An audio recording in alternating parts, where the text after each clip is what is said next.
Okay, so let's take off the gas tank. I've already drained it.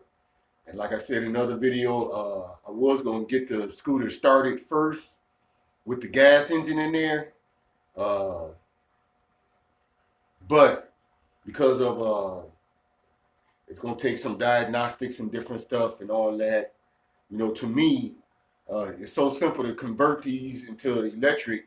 I might as well just take it out, get that going, and then I can start and work on this motor later on when I do make it into a home generator.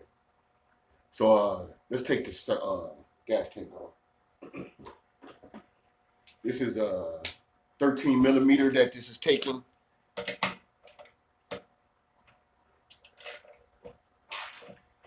I could use a drill in this socket to take it off, but if you want some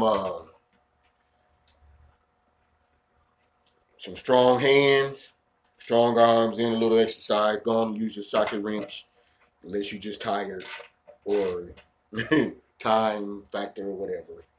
Do that. I had a box for my tools.